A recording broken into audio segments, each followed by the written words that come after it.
اللہم صلی علی محمد کما تحب و ترضی لہ۔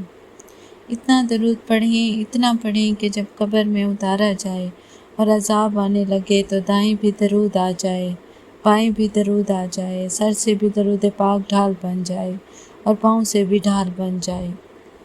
فرمایا درود وہ مقبول عمل ہے کہ مردود سے مردود بندہ جس کی ہر دعا اس کے منہ پر مار دی جاتی ہو قبول نہ ہوتی ہو، جب درود پاک اول آخر کسی دعا کے ساتھ پڑھے گا تو دعا قبول ہے اور قبول ہے انشاءاللہ۔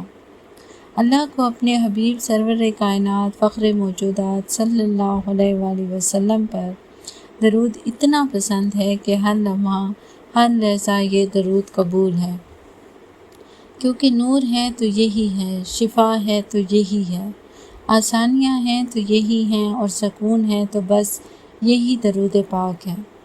گھر میں کوئی بھی بیماری ہو، کوئی تکلیف ہو، یہ درود شفا بکثرت حضور صلی اللہ علیہ وآلہ وسلم اور حضور صلی اللہ علیہ وآلہ وسلم کی آل کو نذرانہ پیش کرتے ہیں۔ اس درود پاک میں بہت طاقت ہے۔ اللہم صلی علی محمد بعدد کل دائم و دوائم وبارک وسلم۔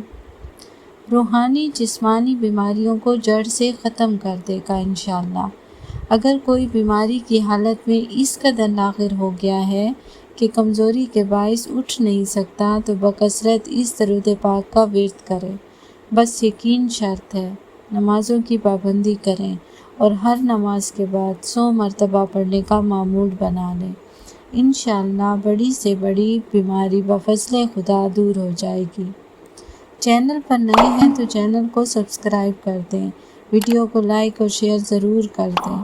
اگر آپ کا بھی درود پاک کا کوئی ایکسپیرینس ہے تو ضرور شیئر کریں۔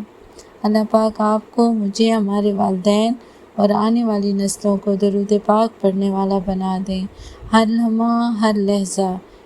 آمین یا رب العالمین برحمتک یا ارحم الراحمین۔